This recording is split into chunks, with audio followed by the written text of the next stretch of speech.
Hey guys, welcome to the Judicial Wings, the knowledge of judiciary, executive and legislation. I am Pallavi with you again with the lecture series of Indian Penal Code 1816. हमने हमारे last video में section 353 तक देखा था और आज हम देखने वाले उसके आगे के सेक्शंस जो है 354 और जो ABCD 354 अमेंडमेंट करके डाले गए हैं ऑफेंसेस अगेंस्ट वुमेन, ये देखने वाले हैं। फ्रेंड्स, बीच में कुछ गैप हो गया था IPC का, बट अब हम कंटिन्यू करने जा रहे हैं। तो सेक्शन 354 आईपीसी बोलता है असॉल्ट और criminal force to women with intent to outrage her modesty. देखिए, यहाँ कहा गया है असॉल्ट और क्रिमिनल फोर्स यूज करना किसी भी वुमेन्स के अगेंस्ट, और किस लिए करना, उसकी मॉडेस्टी आउटरेज करने के लिए। तो सबसे पहला तो यहाँ सवाल है कि ये विमेन यहाँ जो शब्द दिया गया है हमारे आईपीसी में, हमारे लॉ में, तो यहाँ पे विमेन मतलब हर एज की वो विमेन, ठीक है कि नहीं, बच्ची से लेकर टीनेजर से लेकर या फिर किसी भी उम्र की महिला हो, उस महिला को यहाँ पे विमेन कहा गया है। तो देखिए, बहुत सारे यहाँ पे सुप्रीम कोर्ट के जजमेंट्स आए हैं, उसमें बहुत स्ट्रॉन्ग तरीके का इंटरप्रिटेशन दिया है कि वुमेन किसे कहा जाएगा, वुमेन की मॉडेस्टी मतलब क्या है। तो हम उतना डीपली ना जाते हुए यहाँ पे सिर्फ सिंपल वे में हम देख लेंगे यहाँ पे कि देखिए, अगर कोई बच्ची भी हो, आजकल तो इतने घिनौने क्राइम हमारे यहाँ पे हो रहे हैं कि 5 या 6 साल की बच्ची का भी एक रेप हो जाता है। तो ये इतने घिनौने क्राइम है, बट ये उस बच्ची को क्या विमेन कहा जाएगा? अब वो अभी उस उम्र की है ही नहीं वो बच्ची कि उसकी मॉडेस्टी आउटरेज हो सके। तो बहुत सारे सुप्रीम कोर्ट के तो बहुत सारे जजमेंट्स में ये बताया गया है, इंटरप्रिटेशन निकाला गया है कि जब एक महिला के रूप में जन्म लेती है वो महिला, तभी से उसकी मॉडेस्टी होती है। अगर उस महिला, चाहे वो बच्ची हो या चाहे कोई भी हो महिला, उसकी मॉडेस्टी आउटरेज करने का कोई अगर प्रयास करता है या फिर करता है, तो यही इस सेक्शन में बोला गया है कि वही अर्थ उसका माना जाएगा जो कि एक प्रौढ़ महिला के मॉडेस्टी आउटरीच करने का मतलब होता है। यानी कि चाहे बच्ची भी क्यों ना हो तो उसकी भी एक मॉडेस्टी होती है, ये बोला गया है। तो ये यानी कि मॉडेस्टी का मतलब उस महिला की किसी भी प्राइवेसी है और ऐसी कोई चीजें हैं जो विदाउट कंसेंट उसके या फिर जबरदस्ती असॉल्ट करके, क्रिमिनल फोर्स करके आप उसके साथ एक जबरदस्ती कर रहे हो, चाहे वो बच्ची हो। यहाँ पे ये सवाल निकल के आता है कि अगर बच्ची होगी तो क्या वो कंसेंट दे पाएगी, या फिर अनसाउंड माइंडेड महिला होगी तो यहाँ पे कंसेंट वो दे पाएगी, नहीं दे पाएगी। तो यहाँ तो स्पेसिफिकली बोला गया है कि अगर उसने कंसेंट दी तो ये आउटरेज ऑफ मॉडेस्टी का और क्रिमिनल फोर्स और असॉल्ट करके ये कंसेंट नहीं ली है, ऐसा माना जाएगा। यानी कि कोई भी महिला अगर कंसेंट देती है, अगर बच्ची कंसेंट दे रही तो उसे तो पता ही नहीं होता ना कि मैं क्या कर रही हूँ और क्या नहीं, या फिर अनसाउंड महिला अगर किसी को कंसेंट देती है तो उसे भी नहीं पता होता। तो इसे यहाँ पे इस बारे में, ऐसे कंसेंट के बारे में इसे यहाँ पे एक्सेप्शन दिए हुए हैं कि कंसेंट भी क्या होती है, ये तो आईपीसी में बताया गया है हमें, ठीक है। तो देखिए यहाँ पे assault or criminal force to women with intent to outrage her modesty, whoever assault or uses a criminal force to any women intending to outrage or knowing it to be likely that he will thereby outrage her modesty। कोई भी person अगर यहाँ पे assault और criminal force कर रहा है किसी भी वुमेन को, उसका इंटेंशन क्या है कि उसकी मॉडेस्टी, उस विमेन की आउटरेज करना, knowing it to be likely that he will thereby outrage her modesty, और वो ऐसा एक्ट करने जा रहा है जिससे उसकी मॉडेस्टी आउटरेज हो सकती है विमेन की, shall be punished with imprisonment of either description for a term which shall not be less than 1 year but which may extend to 5 years and shall also be liable to fine. तो यहाँ पे कम से कम आपको 1 साल के कम तो आपको punishment होगी ही नहीं, shall not be less than 1 year but which may extend to 5 years and shall also be liable to fine. तो यहाँ पे इतनी पनिशमेंट उस पर्सन को होगी। The offence under this section is cognizable non bailable triable by any magistrate कोई भी इस मैटर को ट्रायल ले सकता है और कॉग्निजेंस ले सकता है। नॉन अवेलेबल मैटर है क्योंकि विमेन्स के अगेंस्ट मैटर है। यहाँ पे आंध्र प्रदेश की एक अमेंडमेंट है, पनिशमेंट यहाँ पे थोड़ी बढ़ाई गई है। तो आंध्र प्रदेश के जो स्टूडेंट है वो प्लीज पढ़ लेना, वो आपकी अमेंडमेंट सिर्फ पनिशमेंट के बारे में ही है। Section 354A sexual harassment and punishment for sexual harassment, ये जो सेक्शन है पूरे ये 2013 के अमेंडमेंट से पूरे ABC डाले गए हैं, ABCD जो है वो यहाँ पे अमेंड करके डाले हुए हैं पूरे प्रोविजन है। 354A sexual harassment and punishment for sexual harassment. तो देखिए यहाँ पे पर्टिकुलरली एक्सप्लेन किया गया है आईपीसी में कि सेक्सुअल हरासमेंट किसे कहा जाएगा और पनिशमेंट क्या है उसके लिए, ठीक है। A man committing any of the following acts, देखिए ये पर्टिकुलर सेक्शन मैन के अगेंस्ट ही है, मतलब कोई मैन, कोई पुरुष अगर किसी स्त्री के अगेंस्ट ये सेक्सुअल हैरेसमेंट करता है तो ये मैन के लिए स्पेसिफिक यहाँ पे प्रोविजन बताए गए हैं, उसकी पनिशमेंट क्या होगी अगर कोई भी मैन सेक्सुअल हैरेसमेंट करता है स्त्री के against. Physical contact and advance involving unwelcome and explicit sexual Overture, तो देखिए कोई भी फिजिकल कांटेक्ट करने की कोशिश कर रहा है और इन्वॉल्विंग अनवेलकम, जो वो महिला है वो अनवेलकम कर रही है उसको, फिर भी वो ये कर रहा है, तो यहाँ पे इसे सेक्सुअल हैरेसमेंट माना जाएगा। डिमांड और रिक्वेस्ट फॉर सेक्सुअल फेवर, कोई डिमांड और सेक्सुअल फेवर की रिक्वेस्ट कर रहा है। Showing a pornography against the will of the women, किसी वीमेन को फोर्सफुली पोर्नोग्राफी शो कर रहा है। Making sexually collared remark shall be guilty of the offence of sexual harassment. तो इतने सारे ये बताए गए हैं चीजें यहाँ पे, तो ये कोई भी अगर मैन करता है तो उसे सेक्सुअल हैरेसमेंट उसने उस विमेन को की ऐसा माना जाएगा। Any man who commits the offence specified in clause आई और क्लॉज 1 और क्लॉज 2 और clause 3 of subsection 1 shall be punished with a rigorous imprisonment for a term which may extend to 3 years or with fine or with both। तो देखिए यहाँ 3 साल तक आपको punishment हो सकती है अगर इनमें से कोई भी एक्ट या फिर करते हो आप। देखिए सबसेक्शन 3 में कहा गया है any man who commits the offence specified in clause 4 में बताया गया था कॉलर्ड रिमार्क या फिर गिल्टी है आप, जो मैन है वो गिल्टी है सेक्सुअल हैरेसमेंट के ऑफेंस में, तब क्या होगा। Of subsection 1 shall be punished with imprisonment of either description for a term which may extend to 1 year और विथ फाइन और with both. The offense under this section is cognizable, bailable and triable by any magistrate। ठीक है, तो sexual harassment of the nature of making sexual call or remark it is cognizable, bailable and triable by any magistrate. देखिए यहाँ पे ये section जो है ये उतने पढ़ने के लिए हार्ड नहीं है, इजी है। 354B assault or use of a criminal force to women with intent to disrobe. देखिए अगर डिसरॉब कोई किसी को करता है यानी कि विवस्त्र कर देना किसी भी स्त्री को या उसका प्रयास करता है और वो करने के लिए assault or use of a criminal force to women with intent to disrobe, ठीक है।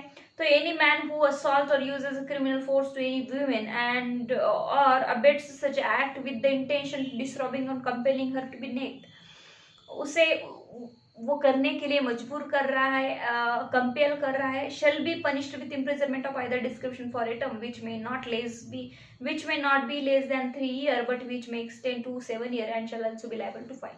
तो यहाँ पे देखिए नॉट लेस देन यहाँ पे स्ट्रिक्टली प्रोहिबिटेड किए हैं पूरे प्रोविजंस, क्योंकि यहाँ पे इन सेक्शंस में जो कि सेक्शंस हम अभी पढ़ रहे हैं वहां पे जहां पे भी नॉट लेस देन दिया है वहां पे कोर्ट को भी अब डिस्क्रिएशन कोर्ट का यूज नहीं कर सकती कोर्ट, क्योंकि पार्लियामेंट ने ही ये सेक्शन डाले हैं कि नॉट लेस देन, मतलब अब किसी भी पर्सन को अगर उस मैन ने उस पर्सन ने ऑफेंस किया है तो उससे तो 3 years but not less than 3 years, मतलब उसको 3 साल से तो कम पनिशमेंट होगी ही नहीं और ज्यादा से ज्यादा 7 साल तक होगी। मतलब कभी भी कोई जज अगर डिस्क्रेशन यूज कर रहा है कि ठीक है ऐसे ऐसे सर्कमस्टेंसेस है उसे थोड़ी कम पनिशमेंट देनी चाहिए, ये रेगुलर में होता है, लेकिन जिस सेक्शन में पर्टिकुलरली दिया है कि यहाँ पे नॉट लेस देन, तो यहाँ पे जज का डिस्क्रेशन नहीं चलता है, जज को उतनी पनिशमेंट देनी ही देनी है। The offence under this section is cognizable, non bailable and triable by any magistrate. 344C voyeurism means अगर आप जो मैन है जो ऑफेंडर है, अभी साइबर क्राइम्स तो बहुत ज्यादा बढ़ गए हैं और वोवेरिज्म के तो अभी सोशल मीडिया जो है इस वजह से या फिर कैमरा हर किसी के हाथ में मोबाइल्स है, तो इस वजह से ये क्राइम जो है अभी बहुत डेंजरस बन गया है और बढ़ भी गए हैं इसके जो प्रमाण है इस क्राइम के। तो देखिए वोवेरिज्म मीन्स किसी भी लेडी यानी कि वुमेन कोई भी अपने प्राइवेटली एक्ट कर रही है, वो चाहे वो अपने रूम में हो चाहे किसी क्लॉथ शॉप में अगर वो विमेन चेंजिंग रूम में हो तो ऐसे में आप जो कोई भी पर्सन है, तो ऐसे में कोई भी ऑफेंडर है, कोई भी पर्सन है, अगर उसकी फोटो खींचता है या फिर ऐसे कुछ एक्ट करता है, तो इस तरह के वॉच करता है, उसे वॉच भी करता है, तो छुपके से वॉच कर रहा है कोई, तो यहाँ पे वोवेरिज्म उसे माना जाएगा। तो यहाँ पे उसने वोवेरिज्म का गुनाह किया है, वोवेरिज्म का क्राइम किया है, ऐसे माना जाएगा। Any man who watches or capture the images of women engaging in a private act in circumstances where she would usually have expectation of not being observe either by the perpetrator or by any other persons at the behest of the preparator or disseminate such images shall be punished on first conviction with imprisonment of either description for a term which shall not be less than 1 year but which may extend to 3 years and shall also be liable to fine and be punished on a second or subsequent conviction with imprisonment of either description for a term which shall not be less than 3 years but which may extend to 7 years and shall also be liable to fine। तो देखिए यहाँ कहा गया है, ये दो punishment दी गई है। दो पनिशमेंट यानी अगर कोई मैन अगर प्राइवेटली एक्ट करते हुए किसी वुमेन को देख लेता है एक बार, तो उसे पहले पैरा की पनिशमेंट हो जाएगी, यानी कि कम पनिशमेंट है, थोड़ी 1 ईयर की पनिशमेंट है। एंड अगर वो वही एक्ट दोबारा करने की कोशिश कर रहा है तो उसे यहाँ पे ज्यादा पनिशमेंट है। तो इस पनिशमेंट को दो हिस्सों में डिवाइड किया गया है। Explanation 1. For the purpose of this section, private act will include an act of watching carried out the place which the circumstances would reasonably be expected provided privacy and तो देखिए यहाँ पे प्राइवेट एक्ट का मतलब बताया गया है IPC में, बट मुझे लगता है कि ये जो शब्द है वो सोशल मीडिया पे या फिर प्रोनाउंस करने के लिए थोड़ा मैं अनकंफर्टेबल हूँ, तो मैं इसे पढ़ूंगी नहीं, आप पढ़ लेना। Explanation 2. Where the victim consents to the capture of an image or any act. देखिए victim consent to the capture of image और एनी एक्ट, अगर विक्टिम जो है उसकी कंसेंट है किसी इमेजेस को कैप्चर करने के लिए, वो बाय कंसेंट कोई पर्सन उसकी इमेजेस ले रहा है, but not to their dissemination to third person and where such a image or act is disseminated, such a disseminated shall be consider as offence under this section. देखिए अगर कोई महिला है और उसके किसी दोस्त ने उसकी फोटो खींची है, तो फोटो खींचने के लिए तो उसने परमिशन दी थी, बट उस दोस्त ने क्या किया है, वो फोटो खींच के किसी सोशल मीडिया पे डाल दी या फिर किसी थर्ड पर्सन के साथ शेयर की है, तो ये शेयर करने के लिए या फिर सोशल मीडिया पे डालने के लिए उसकी कंसेंट नहीं थी। तो ऐसी चीजें अगर कोई करता है तो इसे भी वोवेरिज्म ही माना जाएगा, ठीक है। तो ये ऑफेंस भी कॉग्निजेबल है, बेलेबल है and tribal by the any magistrate for the first conviction. First conviction में मैजिस्ट्रेट की किसी भी मैजिस्ट्रेट के पास चलेगा। Second and subsequent condition it is cognizable, non bailable and tribal by any magistrate. लेकिन सेकंड कन्विक्शन जब आपको होती है, मतलब जो पर्सन एक बार क्राइम कर रहा है, एक बार ऑफेंस कर रहा है, लेकिन बार बार कर रहा है, आगे भी ऑफेंस कर रहा है, तो नेक्स्ट टाइम वो जो ऑफेंस है वो कॉग्निजेबल तो है, नॉन बेलेबल हो जाएगा, ठीक है। तो 354D स्टॉकिंग, तो स्टॉकिंग के बारे में भी अब हम देख लेते हैं यहाँ पे। Any man who follow women and contact or attempt to contact such a women to foster personal interaction repeatedly despite a clear indication of a disinterest by such women। अगर कोई मैन किसी वुमेन को follow कर रहा है, जा है and contact करने की कोशिश कर रहा है, उससे attempt to contact and women foster personal interaction repeatedly despite the clear indication of disinterest, लेकिन वो क्लियर इंडिकेशन दे रही है उस पर्सन को, उस मैन को, कि वो डिसइंटरेस्टेड है उसमें, फिर भी आप फॉलो कर रहे हो, फिर भी वो मैन फॉलो कर रहा है। Monitor the use by women of the internet, email or any other forms of electronic communication commits the offense of stalking। देखिए यहाँ कहा गया monitor the use by women of the internet, अगर internet का सहारा लेके भी आप उसे फॉलो कर रहे हो, मतलब प्रैक्टिकली आप उसके पीछे पीछे नहीं जा रहे हो, बट इंटरनेट का सहारा लेके, यानी कि मतलब उसके प्रोफाइल खोल के देख रहे हो, उसके प्रोफाइल में से स्क्रीनशॉट निकाल रहे हो, उसके प्रोफाइल को बार बार देख रहे हो, दिन रात ऐसे कुछ काम कर रहे हो, ईमेल कर रहे हो, और any other form of electronic communication, किसी भी इलेक्ट्रॉनिक कम्युनिकेशन से आप उसको स्टॉकिंग करने की, फॉलो करने की कोशिश कर रहे हो और कर भी रहे हो, provided that such a conduct shall not amount to stalking if the man who pursued it proves that. But नीचे जो एक दो पॉइंट्स दिए गए हैं उसे स्टॉकिंग नहीं कहा जाएगा, उसे कोई मैन किसी वुमेन को फॉलो कर रहा है ऐसा नहीं कहा जाएगा। तो कब कहा जाए, कब नहीं कहा जाएगा कि वो मैन उस वुमेन को फॉलो नहीं कर रहा है? तो देखिए आगे कहा गया है, it was pursued for the purpose of preventing or detecting crime and the man accused of stalking had been entrusted with the responsibility of a prevention and detention of a crime by the state. देखिए उस man की duty ही लगी है, क्या लगी है कि उस कोई क्राइम होने वाला है उसे डिटर करने के लिए, प्रिवेंट करने के लिए उस वुमेन के साथ शायद होगा, या फिर डिटेक्टिव है वो कोई ड्यूटी लगी है कि वो वुमेन ही कोई क्रिमिनल है उस पे वॉच रखने के लिए उसकी ड्यूटी लगी है। ऐसे चीजों में ऐसे नहीं माना जाएगा कि वो पर्सन उसे स्टॉकिंग कर रहा है, उसको फॉलो कर रहा है। मतलब अब वो महिला एक्शन नहीं ले सकती कि आप मुझे फॉलो कर रहे हो, क्योंकि उसकी तो ड्यूटी ही है, वो अदर क्राइम को प्रिवेंट करने के लिए ये कर रहा है। अब स्टॉकिंग इससे इन चीजों पे भी नहीं कहा जाएगा। अगर पेरेंट हो गए आपके, आप टीनेजर हो, ठीक है कि नहीं, और आप पे वो नजर रख रहे हैं, फॉलो कर रहे हैं आपको, तो इस चीजों में भी स्टॉकिंग नहीं कहा जाएगा कि वो आपको फॉलो कर रहे हैं, ऐसा नहीं कहा जाएगा। जिस पर्सन को रिस्पॉन्सिबिलिटी ही दी है आपको प्रिवेंट करने की, आपकी कस्टडी है उसके पास, तो ऐसी चीजों में ये क्राइम नहीं माना जाएगा, ये ऑफेंस नहीं होगा वो। It was pursued under any law or to comply with any condition or requirement imposed by any person under any law। देखिए यहाँ पे किसी लॉ ने कंप्लाई किया है उस पर्सन को, और अंडर एनी लॉ वो पर्सन कर रहा है, तो यहाँ पे उस उन चीजों को भी स्टॉकिंग नहीं माना जाएगा। In the particular circumstances such a conduct was reasonable and justified, वो कंडक्ट जो है रीजनेबल है, जस्टिफाइड है, तो यहाँ पे भी स्टॉकिंग नहीं माना जाएगा। और 2 में देखिए subsection 2, whoever commits the offense of stalking shall be punished on a first conviction with imprisonment of either description for a term which may extend to 3 years। देखिए and shall also be liable to fine. तो यहाँ पे first conviction मतलब एक बार आप अगर किसी का पीछा करते हो, किसी को फॉलो करते हो, तो 3 साल तक पनिशमेंट हो सकती है। And be punished on a second or subsequent conviction which imprisonment of either description for a term which may extend to 5 years and shall also be liable to fine. तो अगर सेकंड बार, दूसरी बार ये आप करते हो तो आपको 5 साल तक पनिशमेंट हो सकती है। The offence under this section is cognizable, bailable and triable by any magistrate of a first conviction। Cognizable है, बेलेबल है फर्स्ट कन्विक्शन में, लेकिन सेकंड कन्विक्शन जब आपको होगी तो यही ऑफेंस नॉन बेलेबल बन जाएगा। तो देखिए आगे सेक्शंस बहुत ही सिंपल है। असॉल्ट और criminal force with intent to dishonour person otherwise than on grave provocation. देखिए otherwise than grave and sudden provocation by the description for a term which may extend to 2 years or shall with fine, ठीक है, or with fine और with both.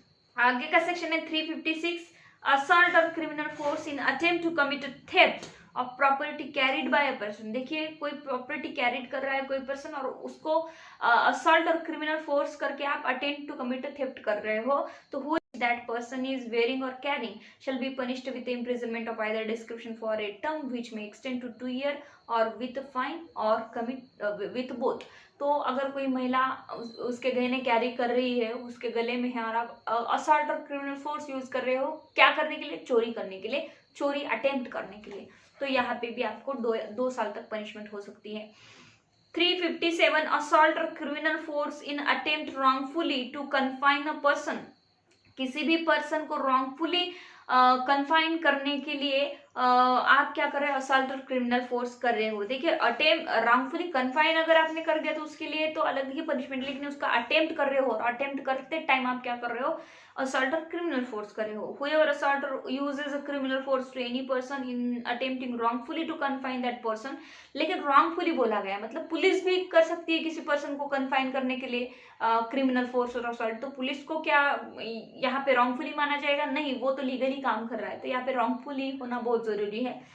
shall be punished with imprisonment of either description for a term which may extend to 1 year or with fine which may extend to 1000 rupee or with both। इतनी punishment. 358, assault और criminal force on grave provocation. Grave provocation के लिए assault और criminal force कर रहे हो आप, तो whoever assault or uses a criminal force to any person on grave and sudden provocation given by that person shall be punished with simple imprisonment for a term which may extend to 1 month or with fine which may extend to 100 rupees or with both. देखिए यहाँ पे बहुत कम punishment है, 1 ही month की punishment और 100 रुपये fine है अगर किसी को on grave and sudden provocation आप उस पे असॉल्ट और क्रिमिनल फोर्स करते हो. The last section is subject to the same explanation as section 352. तो इसका एक्सप्लेनेशन सेम ही है, 352 का जो एक्सप्लेनेशन है वही है. The offence under this section is non cognizable, bailable, compoundable and tribal by any magistrate. तो यहाँ बोला गया है कि नॉन कॉग्निजेबल है, बेलेबल है, कंपाउंडेबल है और ट्रायल चलेगा किसी भी मैजिस्ट्रेट के पास. तो यह यहाँ हमारा असॉल्ट एंड क्रिमिनल फोर्स का जो पूरा चैप्टर था वो पूरा खत्म हो चुका है. ये थोड़ा इजी था इसलिए हमने इसे शॉर्ट में कवर कर लिया है. तो thank you so much friend, keep watching.